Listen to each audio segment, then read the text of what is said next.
Tema 5. Dinámica 2. Aplicación de las leyes de Newton. En este tema vamos a aplicar las leyes de Newton a la resolución de diversos problemas. Apartado 1. Resolución de problemas. Diagramas de fuerza. Aplicar la segunda ley de Newton a la resolución de un problema de mecánica es relativamente simple, pero como todo se puede hacer sencillo o complicado. En general, este es el conjunto de pasos que permite resolver problemas de forma sencilla. Antes de nada, conviene hacer un diagrama de cómo es el problema. No es que sea necesario, pero resulta de gran ayuda para entender qué está pasando. En segundo lugar, tenemos que escoger un sistema de coordenadas. Estamos acostumbrados al típico sistema cartesiano de eje horizontal, eje vertical, con la parte positiva del eje X hacia la derecha, del eje Y hacia arriba.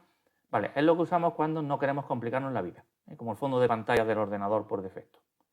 Pero no siempre es recomendable, y a veces otros sistemas de coordenadas dan mejores resultados. Ya veremos algunos ejemplos. Una vez tengamos el sistema de coordenadas, vemos qué fuerzas actúan sobre cada eje. Si hay una fuerza que no esté a lo largo de ninguno de los ejes coordenados, se descompone en fuerzas a lo largo de esos ejes. También veremos algunos ejemplos. Hay que recordar que las componentes de los vectores son números positivos, 0 o negativos, según sea el caso. Una vez hecho, nos vamos a un eje y aplicamos la segunda ley de Newton. Suma de componentes de la fuerza en ese eje igual a masa por aceleración en ese eje. Y luego lo hacemos para los demás ejes. Si todo ha ido bien, obtendremos la aceleración y a partir de ahí podremos calcular velocidades, tiempos, posiciones y en general todo lo que necesitemos. Digamos que tengo un cuerpo que se desliza por una superficie horizontal y del que tiramos con una fuerza F que forma un ángulo θ con la horizontal. En este caso basta el sistema de coordenadas de siempre. Tenemos dos fuerzas sobre el eje Y, el peso y la fuerza normal de la superficie sobre el cuerpo. También tenemos una tercera fuerza F, pero esa no es horizontal ni es vertical, así que la dividimos en dos. F coseno de θ en la dirección del eje X y F seno de θ en la dirección del eje Y. Ahora, a aplicar la segunda ley de Newton a cada eje. En el eje Y las fuerzas se suman a cero porque suponemos que no hay movimiento en ese eje, solo en el eje X. Si queremos hallar la aceleración, en este caso basta con hallar a sub x porque es la única componente no nula de la aceleración. De hecho, basta con tomar la ecuación del eje X y obtenemos a sub x de inmediato. Fijaos que no depende de la normal ni del peso del cuerpo. Y como no queremos hallar más cosas, pues ya hemos terminado. Segundo ejemplo, un plano inclinado. Un cuerpo se desliza por una rampa que forma un ángulo θ con la horizontal.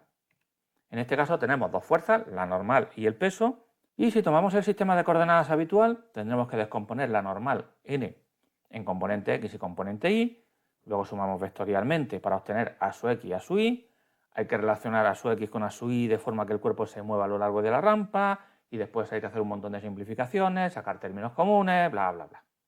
Es algo que no le deseo al peor enemigo. De hecho, este es el ejemplo ideal de cómo un buen sistema de coordenadas ayuda a resolver un problema más fácilmente. En este caso es mejor olvidarnos del sistema de coordenadas habitual y sustituirlo por otro, uno que tenga los ejes paralelo y perpendicular a la superficie. Sí, ya sé, estamos acostumbrados a que el eje X sea el horizontal y el eje Y sea el vertical, pero no pasa nada si lo ponemos así. Si no os gusta podéis llamarlo eje A y eje B, da lo mismo. En este caso la fuerza normal ya está a lo largo del eje Y.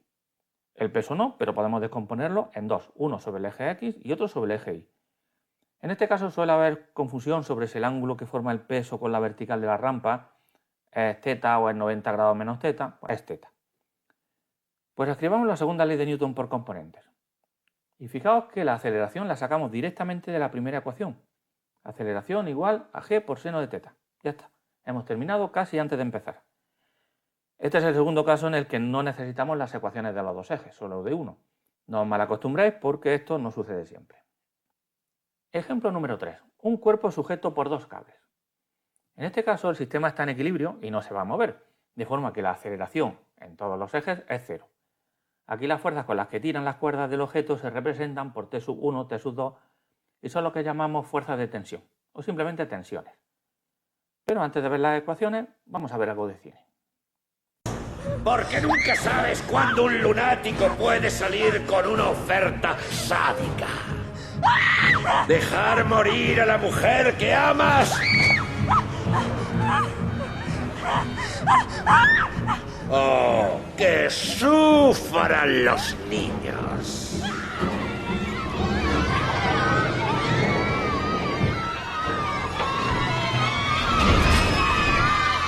¡Tú eliges, Spider-Man! Vamos con las ecuaciones. Hay que descomponer T sub 1 y T sub 2, pero el peso ya lo tenemos sobre el eje Y. La segunda ley de Newton queda así, todo igualado a cero. Recordad que el cuerpo no se mueve. Y a partir de aquí podemos obtener las relaciones que necesitemos. Por ejemplo, si queremos hallar las tensiones y conocemos todo lo demás, podemos hacerlo, porque la segunda ley de Newton nos da un sistema de dos ecuaciones con dos incógnitas. Y eso nos permite hallar T sub 1 y T sub 2. Ahora vamos a ver cómo funciona una polea simple, más concretamente la llamada máquina de Atwood. En este caso nos basta con ver el eje Y, pero lo haremos para los dos cuerpos, porque ahora tenemos dos objetos que estudiar. Dos, porque no queremos ver qué le pasa a la polea ni a la cuerda. Para que no interfieran, hacemos que la cuerda sea inextensible y de masa despreciable, y también la polea tiene que ser de masa despreciable. Con despreciable no queremos decir que sean repulsivas, asquerosas, ni nada parecido. Significa que podemos descartarlas, es decir, hacer como si ese efecto no existiera. En esas condiciones se puede demostrar que las dos fuerzas de tensión son iguales en módulo. Lo veremos mejor en el tema de movimiento de rotación. Bien, aplicamos la segunda ley de Newton al primer cuerpo y obtenemos una ecuación, igual para el segundo cuerpo. El problema es que aquí tenemos tres incógnitas, T, A sub 1 y A sub 2, y solamente dos ecuaciones. Necesitamos una tercera ecuación o el problema será matemáticamente irresoluble. Para eso nos vamos a fijar en un pequeño detalle. Supongamos un cuerpo en movimiento rectilíneo acelerado, posición y velocidad inicial 0. En un tiempo t recorre una distancia, un medio de a por t al cuadrado.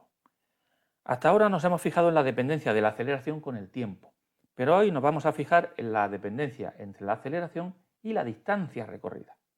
Para un tiempo t fijo, la distancia es proporcional a la aceleración. Pues fijaos en el dibujo, los dos cuerpos no se mueven de modo independiente. Como la cuerda es inextensible, no es un muelle, si en un tiempo t el primer cuerpo sube 1 metro, ¿cuánto baja el cuerpo 2? Pues también 1 metro.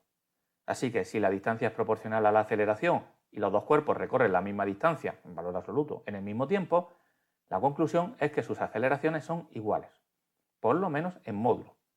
En este caso no pueden ser iguales totalmente porque si un cuerpo sube cada vez más deprisa, el otro baja cada vez más deprisa. Es decir, sus aceleraciones son iguales en módulo, pero tienen sentido opuesto.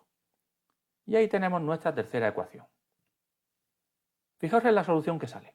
Cada uno de los dos cuerpos aceleran de un modo o de otro según valgan las masas.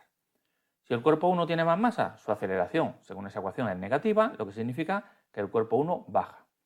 Y por supuesto, si baja, el otro cuerpo sube. Si el cuerpo 1 es el que tiene menos masa, justo al revés. En los dos casos, el cuerpo más masivo cae y el más ligero sube. ¿Y qué pasa cuando las masas son iguales? Pues que los dos cuerpos se quedan quietos, ¿verdad? No, porque su aceleración es cero, sí, pero pueden tener una velocidad inicial. Así que si estaban quietos, seguirán quietos, pero si no, uno subirá y otro bajará a velocidad constante. Vamos a ver una polea móvil.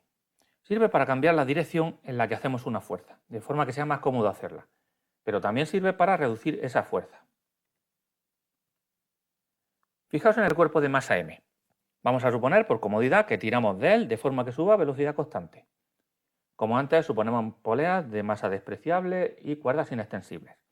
En esas condiciones, el cuerpo está sometido a tres fuerzas verticales: el peso hacia abajo y 2 veces la tensión hacia arriba, porque hay dos cuerdas tirando hacia arriba. Si la fuerza que hacemos nosotros es igual a F, resulta que esa tensión T, que es igual a la fuerza F que hacemos nosotros, es igual a la mitad del peso del cuerpo. Solamente la mitad.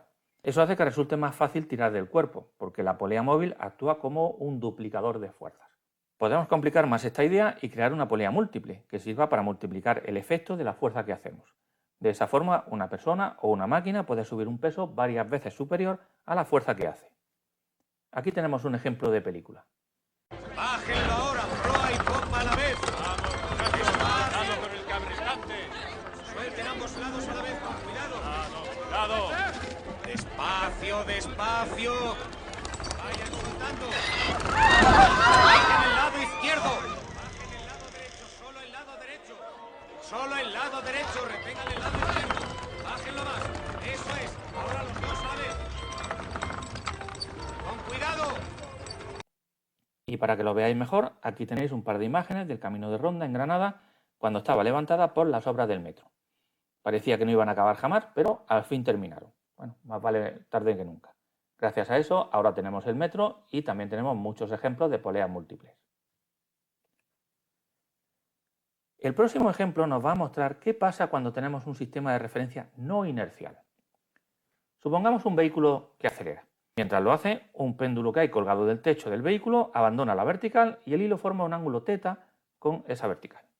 En este caso, tomando positivo hacia la izquierda, un observador inercial en la acera ve como las dos fuerzas, que son el peso y la tensión, producen una aceleración igual a g por tangente de θ. Pero una persona que esté dentro del vehículo tendrá una percepción diferente. Para esa persona el péndulo está en reposo, lo que no es posible con solo dos fuerzas. Así que para esa persona es como si apareciese una tercera fuerza, esa F sub NI, que equilibrase el péndulo. Esa fuerza es igual a mg por tangente de θ, es decir, m por la aceleración del péndulo en el sistema de referencia de la calle que acabamos de ver. ¿Quién produce esa fuerza? En realidad nadie, pero es como si existiese. Podemos medirla y en caso de choque puede matarnos. Es un efecto de haber tomado un sistema de referencia no inercial y por eso se llaman fuerza no inercial o fuerza ficticia. Vamos a ver otro ejemplo de un sistema de referencia no inercial. Vamos a ver qué sucede a una persona en un ascensor. La persona está sometida a dos fuerzas, el peso hacia abajo y la fuerza normal hacia arriba. Esa fuerza normal es la que hace el suelo contra la persona y es la misma que marcaría una báscula. Es decir, equivale al peso aparente de la persona. La segunda ley de Newton nos relaciona esa fuerza y nos la relaciona con la aceleración del ascensor, que es la misma aceleración de la persona que hay dentro, ya que ambos se mueven igual.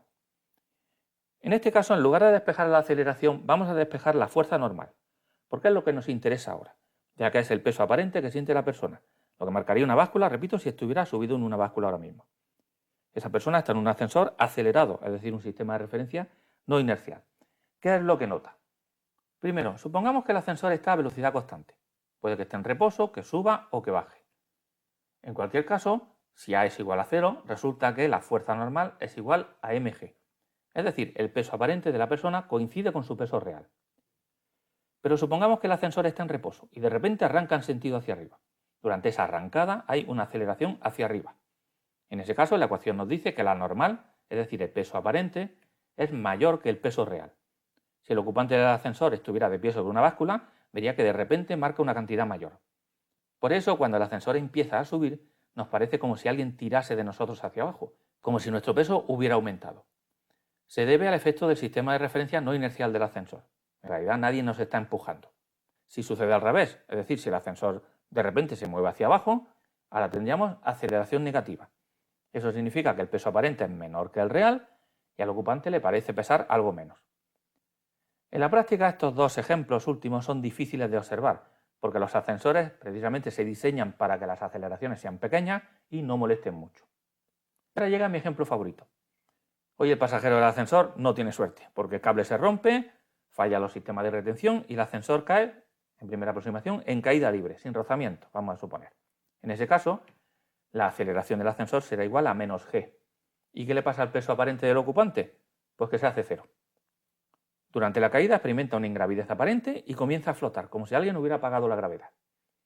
Yo suelo decir en clase que si un día uno se despierta y está flotando en la habitación, una de dos. O Superman ha cogido la habitación y se la ha llevado al espacio, o la ha tirado al aire y está cayendo.